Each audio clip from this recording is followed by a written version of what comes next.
Member नूर शरीफ के रौनक अफरोज बावकार उलमाए कराम व शुराए इस्लाम मुअज़्ज़ज़ सामईन कराम, अस्सलामु अलैकुम व रहमतुल्लाहि तआला व बरकातुहू। अल्हम्दुलिल्लाह अल्हम्दुलिल्लाहिल्लज़ी अब्दअल अफ़लाक वल औदीन वस्सलातु वस्सलामु अला मन काना नबिय्यम व आदमु बैनल माई वत्तीन व अला आलिहि व अस्हाबिहि अजमईन, अम्मा बाद, फ़अऊज़ु बिल्लाहि मिनश शैतानिर रजीम, बिस्मिल्लाहिर रहमानिर रहीम। वत्तखिदू मिन मक़ाम इब्राहीम मुसल्ला। सदक़ल्लाहु मौलानुल अज़ीम व बल्लगना रसूलुहुन नबियुल अमीनुल मतीनुल मुबीनुल करीम व नहनु अला ज़ालिका लमिनश शाहिदीन वश्शाकिरीन वल्हम्दुलिल्लाहि रब्बिल आलमीन। गौसे आज़म बमने बेसरो सामा मददे, क़िबले दी मददे काबे इमा मददे, इंतज़ारे करमे तुस्त मने ऐनीरा, ऐ खुदा जुवो खुदा बीवो खुदा दा मददे, बगिरदाबे बला उस्तादा कश्ती, ज़ईफ़ाने शिकस्तारा तु कुश्ती, बेहक़्क़े ख़ाजे उस्मान हारूनी, मदद कुन या मुईनुद्दीन चिश्ती। क़ादरियम नार ए या गौसे आज़म मी ज़नम, दम्ज़ शाहे बरकतुल्लाह कुतुब आलम मी ज़नम। सरवरा शाहा करीमा दस्तगीरा अशरफा, हुर्मते रूहे पैगंबर यक नजर कुन सूए माँ।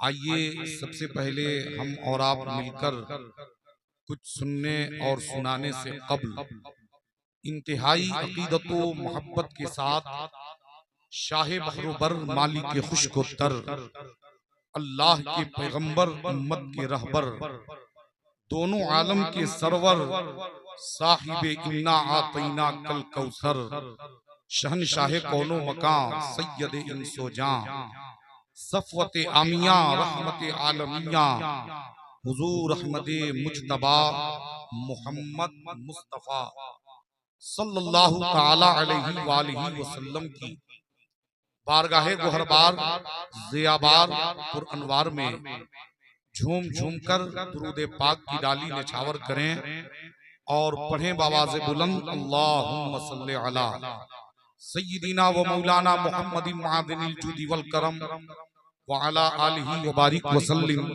सल्लु अलैहि सलातुम व सलामन अलैका या रसूलल्लाह सल्लल्लाहु तआला अलैहि वालिहि वसल्लम। नबी और आले नबी पर एक मर्तबा और पढ़ें अल्लाहुम्मा सल्ले व सल्लिम व बारिक अला सय्यिदिना मुहम्मद तिब्बिल कुलूबी व दवाइहा व आफियतिल अबदाने व शिफाइहा व नूरिल अबसारी व ज़ियाइहा वालिही व सहबिही दाइमन अबदा। आला हजरत अजीमुल बरकत मुजद्दिद दीन व मिल्लत आकाए निअमत दरियाए रहमत इमाम अहले सुन्नत सैयदी सरकार इमाम अहमद रजा खान फादिल बरेलवी अलैहि रहमतु व रिदवान यूं रकम तराज हैं। फिर के गली गली तबाह ठोकरे सबकी खाए क्यों, फिर के गली गली तबाह ठोकरें सबकी खाए क्यों, दिल को जो अक्ल दे खुदा तेरी गली से जाए क्यों, दिल को जो अक्ल दे खुदा तेरी गली से जाए क्यों। और जान है इश्क़े मुस्तफा रोज फुजू करे खुदा, जान है इश्क़े मुस्तफा रोज फुजू करे खुदा, जिसको हो दर्द का मजा नाजे दवा उठाए क्यों।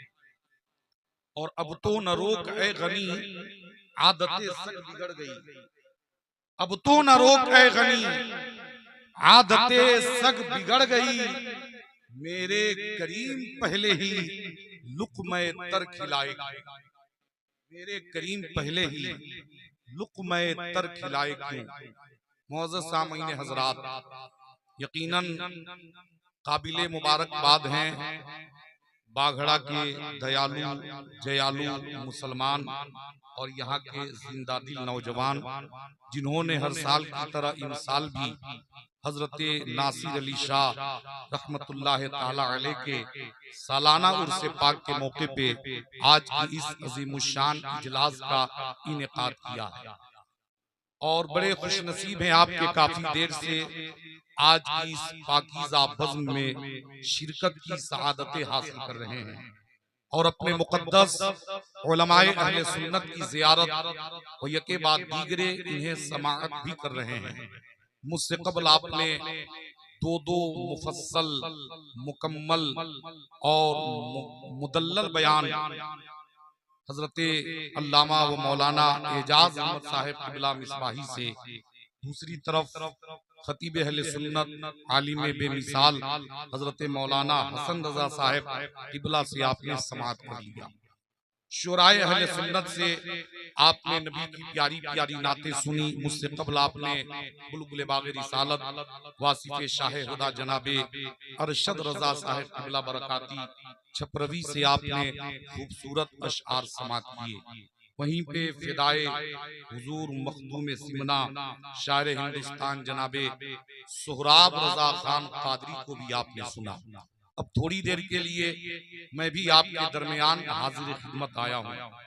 दो मुकम्मल खिताब होने के बाद जहाँ तक मैं समझता हूँ कि इस वक्त मजीद किसी तकरीर की जरूरत नहीं है, लेकिन मैं देख रहा हूँ कि यहाँ जितने बैठे हैं ये सब सुनने वाले हैं। जो जलसा देखने आए थे वो देख के चले गए और जो सुनने आए थे माशाअल्लाह वो अब तक सुन रहे हैं और अपनी अपनी बेदारी का सबूत पेश कर रहे हैं। तो मैं चाहता हूं कि अगर आप थोड़ी देर मुझे बर्दाश्त करना चाहते हैं तो अपने दोनों हाथों को उठाएं और जरा जोर से कहें या रसूल अल्लाह, या रसूल अल्लाह, या रसूल अल्लाह। माशाअल्लाह, अल्लाह ताला आपकी इस बेदारी को सलामत रखे। मुअज़्ज़ज़ सामीन हज़रात, आज हम और आप उर्स की महफिल में बैठे हैं और आज जो मैंने अपनी तकरीर का उन्वान मुंतखब किया है वो ये है कि इस्लाम यादों को मिटाता नहीं बल्कि बरकरार रखता। हमारे कहने का मतलब ये है कि हम अहले सुन्नत व जमात साल के मुख्तलिफ महीनों में मखसूस औकात में अपने अकाबिरो असलाफ की यादें मनाते हैं। जैसे हम कभी महफिल मिलाद शरीफ का इनेकाद करते हैं, 12 रबीउल नूर आता है तो जुलूसे मोहम्मदी का एहतमाम करते हैं, 25 सफरुल मुज़फ्फर को आला हजरत अजीमुल बरकत इमाम अहले सुन्नत सैयदना सरकार इमाम अहमद रजा खान फाजिले बरेलवी की याद मनाते हैं। जब रबीउल सानी की 11 तारीख आती है तो हम पीरे पीरा मीरे मीरा शाह जीला सैयदना सरकार गौसे आजम बड़े पीर दस्तगीर की याद मनाते हैं। एक जमादुल उखरा को जलालतुल इल्म हुजूर हाफिज़ मिल्लत की याद मनाते हैं। 6 रजब आता है तो ख्वाजा खाजगा सुल्तानुल हिंद अताए रसूल हिंदल वली हजरत ख्वाजा मुईनुद्दीन हसन चिश्ती अजमेरी संजरी की याद मनाते हैं। और फिर शाबान की 15वीं शब अल्लाह के रसूल के एक नादीदा आशिक हजरत सैयदना ओवैसे करनी की याद मनाते हैं। फिर ज़िलहिज्जा की 10वीं तारीख को जानवर ज़बह करके हजरत इब्राहीम और हजरत इस्माइल की यादें ताज़ा करते हैं। और जब मुहर्रम की 10वीं तारीख आती है तो नवासे रसूल जिगर गोशे बतूल इमाम आली मकाम सैयदना इमाम हुसैन रज़ियल्लाहु ताला अन्हु व जुमला शुहदाए करबला की याद ताज़ा करते हैं। इसके अलावा भी हमारे यहाँ बहुत सारी यादें हैं जो हम मुख्तलिफ औकात के मखसूस औकात में मनाते हैं और एहतमाम करते हैं। अब मैं पूछना चाहता हूँ साहब कि हम जो ये यादें मनाते हैं, क्या इस्लाम अपने मानने वालों को इस बात की इजाजत देता है कि यादें मनाई जाएं? तो आइए मैं यकीनो एतमाद की बुलंद तरीन चोटी पर खड़े होकर इस बात का बुबांगे दिहल ऐलान करना चाहता हूँ कि अगर इस्लाम का गहरी और अमीर नजरों से मुताला किया जाए तो ये बात साबित है कि इस्लाम अपने मानने वालों को इस बात की इजाजत देता है कि यादें मनाई जाएं, यादें मिटाई न जाएं। यानी इस्लाम का मिजाज ये है कि यादों को जिंदा रखा जाए, यादों को बरकरार रखा जाए। और इस ताल्लुक से मैंने कुरान मुकद्दस की एक आयत करीमा पढ़ी है, वत्तखिदू मिन मकाम इब्राहीम मुसल्ला। अल्लाह इरशाद फरमाता है कि जब तुम इब्राहीम के खड़ा होने की जगह पर आओ तो उस जगह को मुसल्ला बनाओ। इसका मफहूम यह है कि जब तुम मकाम इब्राहीम पे आओ तो नमाजें अदा करो। ये मकाम इब्राहीम है क्या? खाने काबा के करीब एक पत्थर है और ये वो पत्थर है कि जब हजरत इब्राहीम खलीलुल्लाह मेमारे काबा की हैसियत से खाने काबा की दीवारें जोड़ने लगे, खाने काबा की इमारत बनाने लगे, और जब दीवारें ऊंची हुई तो भाड़ा की जरूरत पड़ी। आज जब हमारा घर बनता है, हमारी बिल्डिंग बनती है, और जब दीवारें ऊंची होती हैं तो हम भाड़े के लिए बांस बांध देते हैं, लिफ्ट लगा देते हैं। लेकिन वहां पे लिफ्ट नहीं लगाई गई, बांस नहीं बांधा गया। हजरत इस्माइल गए और एक पत्थर उठा के लाए और अपने वालिद के कदमों में डाल दिया। अब हजरत इब्राहीम उसी पत्थर पर खड़े होकर खाने काबा की दीवारें जोड़ने लगे, खाने काबा की इमारत बनाने लगे। तो उस पत्थर की खुसूसियत ये थी कि जैसे जैसे दीवार ऊंची होती थी वैसे वैसे वो पत्थर भी ऊंचा होता था। गोया वो भाड़े का काम कर रहा था। अब जब खाने काबा की इमारत मुकम्मल हो गई, तामीर पाए तकमील को पहुंची, तो हजरत इब्राहीम उस पत्थर पर खड़े होकर अपने हाथों को उठाए और क्या कहा, अल्लाहुम्मा रब्बना तक़ब्बल मिन्ना इन्नका अंतस समीउल अलीम।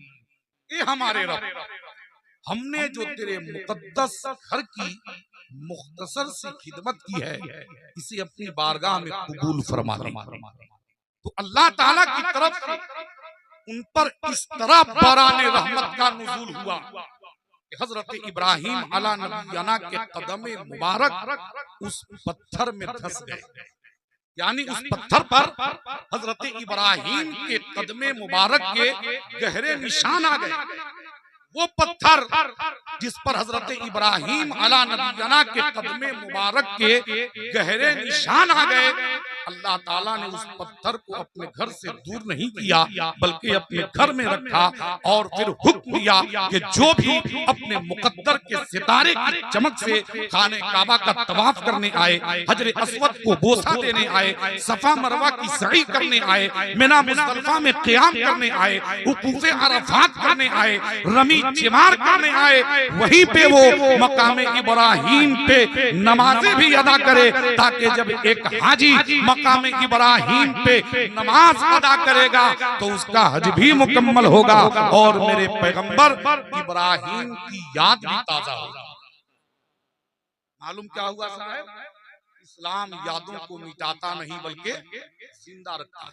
और करीब से मैं समझाना चाहता हूँ, मक्कतुल मुकर्रमा में दो पहाड़ियां हैं, बड़ी मशहूर पहाड़ियां हैं जिन्हें सफा और मरवा कहा जाता है। तो ये पहाड़ कंकरों पत्थर का ढेर, पहाड़ों का चट्टान, मगर फजीलत यह है कि कुरान बुबांगे दिहल ऐलान कर रहा है, इन्ना सफा वल मरवा मिन शाइरिल्लाह, बेशक सफा और मरवा अल्लाह की निशानियों में से।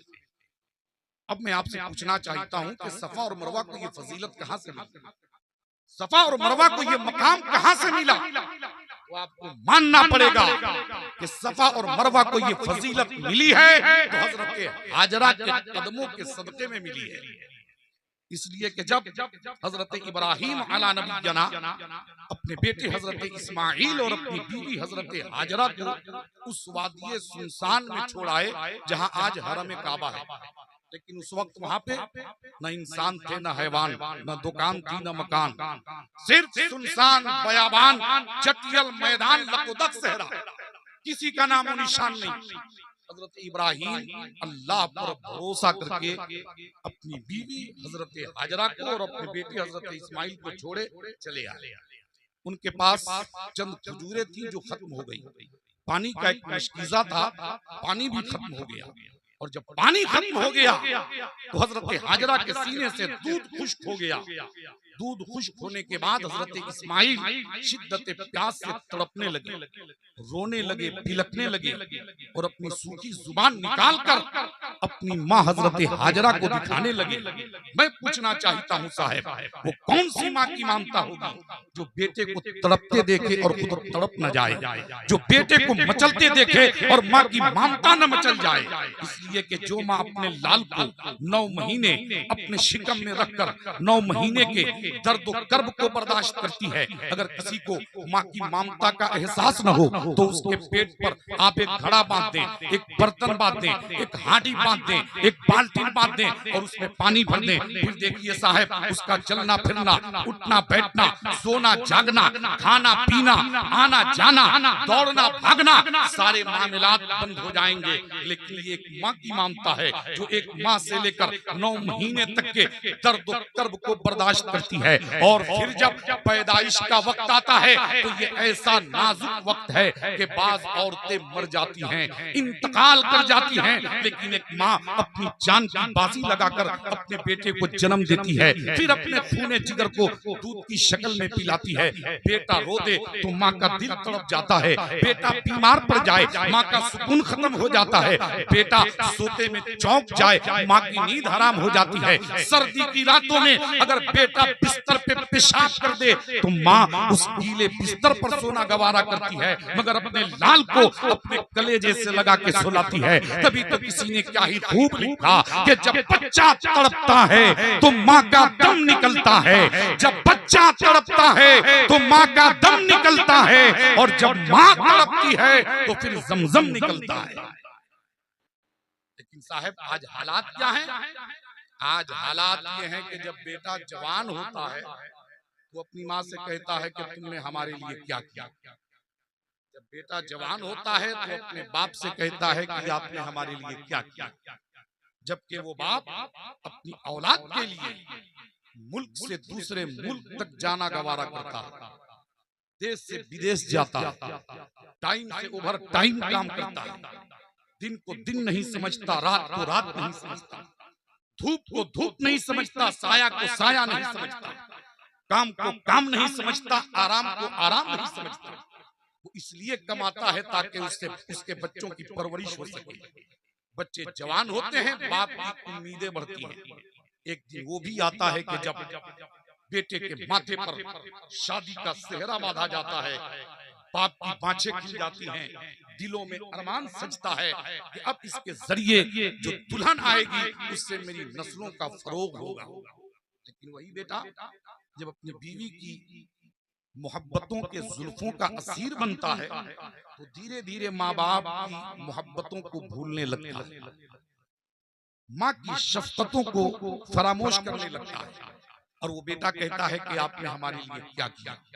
जबकि एक बेटे को ये मालूम होना चाहिए कि बीवी ने तो उस वक्त हमसे मोहब्बत किया जब हमने उससे निकाह किया, उसे हमने खिलाया, उसे हमने पिलाया, रहने के लिए मकान दिया, उसकी पसंद के कपड़े खरीदे, उसकी फरमाइश पे ज़ेवरात खरीदे, तब बीवी ने मोहब्बत किया। लेकिन माँ ने तो उस वक्त हम पर एहसान किया जब भूख लगने पे हम खाना नहीं मांग सकते थे, प्यास लगने पे पानी नहीं मांग सकते थे, जाड़ा लगने पे गर्म कपड़े का मुतालबा नहीं कर सकते थे, बीमार पड़ने पे दवा का मुतालबा नहीं कर सकते थे। माँ ने हमारे इशारे इनायत को समझा और हम पर एहसान किया कि हमें इस लायक बनाया। तभी तो अल्लाह ने इरशाद फरमाया व बिल वालिदैन एहसाना, अपने माँ बाप के साथ अच्छे सलूक से पेश आओ, अच्छा बर्ताव करो। और फिर अल्लाह फरमाता है, मैं तर्जमा बयान कर रहा हूं, कि जब वो दोनों में से दोनों या दोनों में से कोई एक बुढ़ापे को पहुंच जाए तो तुम उन्हें उफ तक न कहो, उफ भी नहीं कहना। ये अल्लाह का फरमान और कुरान का ऐलान। और अल्लाह के रसूल फरमाते हैं अल जन्नतु तहत अक़दामे उम्महातिकुम, जन्नत तुम्हारी माओं के कदमों के नीचे। बाप जन्नत का दरवाजा है। आज जब हम परेशान होते हैं तो कभी इमाम साहब के पास जाते हैं, हजरत हमारे लिए दुआ कर दीजिए। कभी मौलाना साहब के पास जाते हैं, हुजूर दुआ कर दीजिए। कभी पीर साहब के पास जाते हैं कि हजरत दुआ कर दीजिए। मैं इसका मुनकिर नहीं कि पीर साहब की दुआ कबूल नहीं, यकीनन पीर की दुआ कबूल होती है, यकीनन इमाम की दुआएं कबूल होती हैं, यकीनन आलिम की दुआएं कबूल होती हैं। लेकिन मैं पूरी जिम्मेदारी के साथ ये कहना चाहता हूँ, ये कोई जरूरी नहीं कि पीर की हर दुआ कबूल हो जाए, कोई जरूरी नहीं कि आलिम की हर दुआ कबूल हो जाए, कोई जरूरी नहीं कि इमाम की हर दुआ कबूल हो जाए। लेकिन जिस औलाद के हक में माँ हाथ उठा दे वो दुआ कभी रद्द नहीं होती, हर हाल में कबूल होती है। इसलिए माँ बाप अगर हयात से हैं तो उनकी खिदमत कीजिए, उनसे दुआएं लीजिए, दुआओं से तकदीर बदल जाती है। और माँ बाप दुनिया से चले गए हों तो उनके हक में दुआएं मगफिरत कीजिए। मैं अर्ज ये कर रहा था साहब कि हजरत इस्माइल को प्यास लगी, शिद्दत प्यास से तड़पने लगे, रोने लगे, बिलखने लगे और अपनी सूखी जुबान निकाल के अपनी माँ हजरत हाजरा को दिखाने लगे। अब जब माँ ने बेटे की सूखी जुबान देखा, बेटे को तड़पते देखा, बेटे को मचलते देखा, माँ की ममता जाग गई, माँ की ममता मचल उठी, माँ की ममता तड़पने लगी। और हजरत हाजरा अपने लाल को जमीन पर लिटाकर करीब की दो पहाड़ियां जिन्हें सफा और मरवा कहा जाता है, कभी सफा से मरवा पे और कभी मरवा से सफा पे, कभी सफा से मरवा पे, कभी मरवा से सफा पे 7 मर्तबा आई गई। ये आना जाना, दौड़ना भागना अल्लाह को इतना पसंद आया कि वो हर हाजियों पर फर्ज कर दिया कि जो भी अपने मुकद्दर के सितारे की चमक से खाने काबा का तवाफ करने आए, हजर अस्वद को बोसा देने आए, मिना मुज़दलिफा में क़याम करने आए, वक़ूफ़े अराफात करने आए, रमी जिमार करने आए, वहीं पे वो सफा मरवा पे दौड़ भी लगाए, ताकि जब एक हाजी सफा मरवा पे दौड़ लगाएगा तो उसका हज भी मुकम्मल होगा और मेरी बंदी हाजरा की याद भी ताजा हो जाएगी। आज भी हुज्जाजे कराम जाते हैं, लोग उम्रा करने जाते हैं तो सफा मरवा पे दौड़ लगाते हैं। आप पूछिए किसी हाजी साहब से कि हाजी साहब अगर इसी दौड़ने भागने का नाम हज और उम्रा था तो हिंदुस्तान में पहाड़ियों की क्या कमी थी? बड़े बड़े चट्टान है, कोहे हिमालय है, वहीं दौड़ लेते, वहीं भाग लेते, आपका हज पूरा हो जाता। तो हर हाजी का यही जवाब होगा, मियाँ हम यूं ही नहीं दौड़ रहे, इस दौड़ने के पीछे हिकमत है, इस दौड़ने के पीछे राज है। आप पूछेंगे वो कौन सा राज है? तो हाजी का जवाब होगा कि हम इसलिए दौड़ रहे हैं कि हमसे पहले हजरत हाजरा ने दौड़ लगाया। फिर आप सवाल करेंगे कि उन्होंने तो इसलिए दौड़ लगाया था कि उन्हें पानी की तलाश थी। आज तो मक्का में आबे जमजम का कुआं है, आप किसकी तलाश में दौड़ लगा रहे हैं? हर हाजी का यही जवाब होगा कि हम पानी की तलाश में दौड़ नहीं लगा रहे हैं, बल्कि हम इसलिए दौड़ लगा रहे हैं ताकि हजरत हाजरा के दौड़ की याद ताजा हो जाए। मालूम क्या हुआ साहब, इस्लाम यादों को मिटाता नहीं बल्कि जिंदा रखता है। अब आइए एक बात मैं और बताना चाहता हूँ। मदीनतुल मुनव्वरा से तकरीबन 4 या 4.5 किलोमीटर की दूरी पर एक पहाड़ है जिसे जबल उहुद कहा जाता है। ये भी कंकरों पत्थर का ढेर है, पहाड़ों का चट्टान है, मगर फजीलत ये है कि आका फरमाते हैं उहुद मुझसे मोहब्बत करता है, मैं उहुद से मोहब्बत करता हूँ। तो मालूम क्या हुआ कि जो नबी से मोहब्बत करता है नबी भी उससे मोहब्बत फरमाते हैं। और ये वो पहाड़ है जिसके दामन में इस्लाम की दूसरी अजीम जंग हुई, जिसे जंगे उहुद के नाम से याद किया जाता है। और इस जंग में 70 सहाबा जामे शहादत नौश की। उन्हीं शुहदा में सरकार के चचा सैयदुल शुहदा हजरत सैयदना अमीर हमजा रज़ियल्लाहु ताला अन्हु भी हैं, जिनकी कब्र मुबारक आज भी उहुद पहाड़ के दामन में वाक़ है। तो सरकार हर साल शुहदाए उहुद की कब्रों की जियारत के लिए जबल उहुद पे तशरीफ ले जाते हैं। और ठीक उसी दिन जिस दिन उनकी शहादत को पूरा 1 साल होता, एक दिन आगे ना एक दिन पीछे, ठीक उसी दिन जिस दिन उनकी शहादत को पूरा 1 साल होता था, तो नबी का पूरे 1 साल पर शुहदाए उहुद की कब्रों पे तशरीफ ले जाना इस बात की दलील है कि सालाना भी जायज है और उर्स भी जायज है। एक बार का वाकया है कि सरकार अपने 3 सहाबा के साथ जबल उहुद पे गए। जैसे ही सरकार ने जबल उहुद के अपने कदमे नाज को रखा कि पहाड़ हिलने लगा। एक आशिक कहता है वो हिलता क्या, वो तो इसको मोहब्बत में झूम रहा था, उसे वजद आ रहा था कि मेरा मुकद्दर आज इतना बुलंद है कि मेरी पुश्त पे अगर नबी जलवागर हैं तो अबू बकर भी और उमर जलवागर हैं तो उस्मान गनी भी। पहाड़ हिल रहा था, हरकत कर रहा था। जैसे ही पहाड़ ने हरकत किया, नबी ने अपने पांव से एक ज़रब लगाई, ठोकर लगाई और फरमाया, ए उहुद ठहर जा। अब उहुद को क्या मजाल की ना ठहरे। मैं कहता हूँ साहब, आसमान का सूरज जमीन पर आ सकता है, आसमान से चांद जमीन पर उतर सकता है, पहाड़ अपनी जगह से हट सकते हैं, दरिया की रवानी बदल सकती है, समंदर की सैलानी बदल सकती है, मौजों की तुगयानी बदल सकती है, लेकिन जो बात मेरे आका की जुबाने फैज़े तर्जुमान से निकल जाए वो बात कभी रद्द नहीं हो सकती। ये है कौले खुदा, है कौले नबी, फरमान न बदला जाएगा, बदलेगा जमाना लाख मगर कुरान न बदला जाएगा। नबी ने एक ज़रब लगाई, ठोकर लगाई, फरमाया, ए उहुद ठहर जा। आगे क्या फरमाया, क्या तुझे मालूम नहीं कि तुझ पे एक नबी है, एक सिद्दीक है, 2 शहीद हैं। आका ने अपने बारे में कहा कि एक नबी है, हजरत अबू बकर के बारे में फरमाया कि एक सिद्दीक हैं। अब जिसकी सदाकत खुद नबी बयान करे, उसकी सदाकत में किसे शुबा हो सकता है। और हजरत उमर और हजरत उस्मान गनी के बारे में फरमाया 2 शहीद हैं।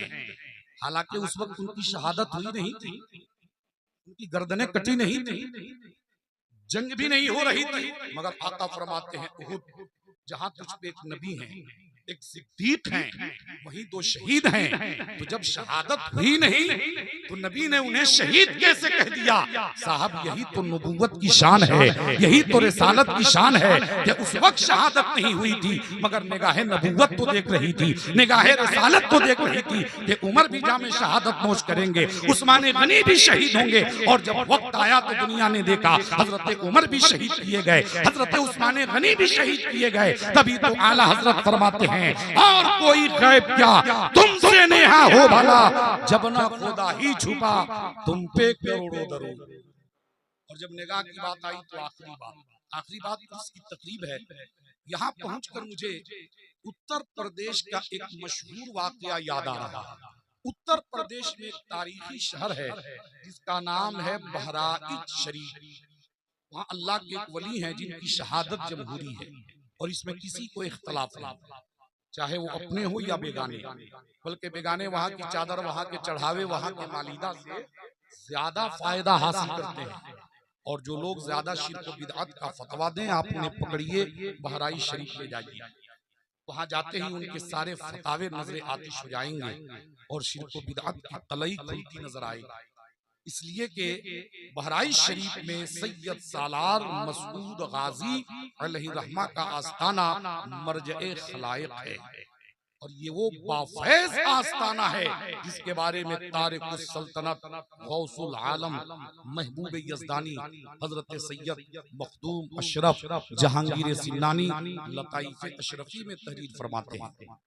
जब भी कोई गाजी सरकार के आस्थाना पर हाजिरी दे तो कम अज कम वहां 30 मिनट जरूर हाजिर रहे, इसलिए कि हर 30 मिनट पर हजरत खिज्र की हाजिरी होती है। अगर तुम उन्हें पहचानोगे नहीं, कम से कम चेहरे पे नजर तो पड़ जाएगी। पहचानोगे नहीं तो कम से कम दामन की हवा तो लग जाएगी। अर्ज ये कर रहा था कि बहराइच शरीफ में सैयद सालार मसूद गाजी अलैहिर्रहमा का आस्ताना मरजे खलाइक है। चुनांचे आस्ताना शरीफ के सरहाने एक दीवार है और दीवार के बाद हौज बना हुआ है। जब आस्ताना जात का गसल होता है, जिसे हम गुस्ल कहते हैं, आस्ताना जात का जब गसल होता है तो गसल का पानी एक नाले के जरिए जाकर हौज में गिरता है। इधर गसल से पहले सैकड़ों कोढ़ी, जिन्हें कोढ़ का मर्ज होता है, बरस का मर्ज होता है, वो लौ लगाए खड़े रहते हैं। जैसे गसल का पानी नाले के जरिए जाकर हौज में गिरता है कि वैसे ही अनगिनत कोढ़ी या गाजी सरकार का नारा लगाकर हौज में छलांग लगाते हैं। और जब गुस्ल करके बाहर निकलते हैं तो देखने में क्या आता है कि उनकी उंगलियां बढ़ चुकी हैं। हर साल 7 या 8 कोढ़ी शिफायाब होते हैं, उनकी उंगलियां बढ़ जाती हैं, नाखून निकल आते हैं, कोढ़ खत्म हो जाता है, मर्ज दूर हो जाता है, जिस्म तंदुरुस्त हो जाता है। तभी तो किसी ने क्या ही खूब कहा, न हो आराम जिस बीमार को सारे जमाने से उठा ले जाए थोड़ी खाक उनके आस्ताने से। तो बात थी निगाह की आखिरी बात, सैयद सालार मसूद गाजी का आस्ताना है और खिलजी बादशाहों में से किसी बादशाह ने गाजी सरकार के आस्ताना पर हाजिरी दी। तो वहां एक बुजुर्ग तशरीफ फरमाते जिनकी विलायत बड़ी मशहूर थी, दूर दूर तक उनकी करामतों का शोहरा था। तो बादशाह सबसे पहले उस फकीर के पास पहुंचा और कहा कि सरकार, मैं गाजी सरकार के आस्ताना पर हाजिरी देना चाहता हूं, तो क्या ही अच्छा होता कि ये हाजिरी आपके साथ हो जाती। अल्लाह के वली ने फरमाया कि मैं तो हाजिरी देता ही रहता हूँ, लेकिन तू चाहता है तो चलो, मैं फिर चलता हूँ। अब फकीर अपनी जगह से उठे और बादशाह के साथ चलने लगे। बादशाह भी जा रहा था, फकीर भी जा रहे थे, मगर जाने का तरीका अलग अलग था, चलने का अंदाज अलग अलग था। इसलिए कि बादशाह तो सीधा सीधा जा रहा था, मगर फकीर टेढ़ा मेढ़ा चल रहे थे, कभी दाएं कभी बाएं, कभी आगे कभी पीछे। तो बादशाह को रहा नहीं गया, कहा कि हुजूर, रास्ता तो सीधा भी है और साफ सुथरा भी है, तो आप ये टेढ़े मेढ़े क्यों चल रहे हैं, दाएं बाएं क्यों भाग रहे हैं, उधर से कूदते हैं इधर उछल जाते हैं, उधर से उछलते हैं इधर कूद जाते हैं। फकीर ने मुस्कुराया, कहा रुक जा। बादशाह रुक गया। फकीर ने अपने सर पे हाथ रखा, टोपी उतारी, बादशाह के सर पे रख दी, कहा नीचे देख। अब जो बादशाह नीचे देखता है तो जमीन का निचला हिस्सा रोशन हो जाता है। बादशाह क्या देखता है कि जमीन के नीचे शहीदों की लाश ही लाश है, लाश ही लाश है, लाश ही लाश है, गोया गनजे शहीदा है। अब बादशाह फकीर का मुंह देखने लगा। फकीर ने कहा, मियां, हम टेढ़ा मेढ़ा नहीं चल रहे थे, हम दाएं बाएं नहीं भाग रहे थे, बल्कि तेरा और मेरा फर्क ये है कि तुम बिन देखे चल रहे थे, मैं देख देख के चल रहा था। ये फकीर की टोपी है ना, अगर बादशाह के सर पे रख दी जाए तो तबकाते जमीन रोशन हो जाए। तो जिसकी टोपी का ये हाल है, उस टोपी वाले की नजर का क्या हाल है? और जब गुलामों की नजर का ये हाल है, तो मदीने वाले सरकार की नजर का हाल क्या होगा कि जब उनके गदा भर देते हैं शाहाने जमाना की झोली। मुहताज का जब ये आलम है, मुख्तार का आलम क्या होगा? साहब, जरूरत इस बात की है कि हम औलियाए कराम के पैगाम पर अमल करें, इनके नक्शे कदम पर चलें, दिलों में सच्ची अकीदत और मोहब्बत बसा के रखें। इंशाअल्लाह हमारी दुनिया भी आबाद रहेगी, आखिरत भी कामयाब रहेगी। अल्लाह ताला हमें और आपको इन चंद बातों पे अमल की तौफीक अता फरमाए। अस्तगफिरुल्लाह रब्बी मिन कुल्ली दम्बिन व अतूबु इलैह। सब लोग कलमा शरीफ पढ़ लें, ला इलाहा इल्लल्लाहु मुहम्मदुर रसूलुल्लाह व आखिरु दावाना अल्हम्दुलिल्लाहि रब्बिल आलमीन। अस्सलाम वालेकुम।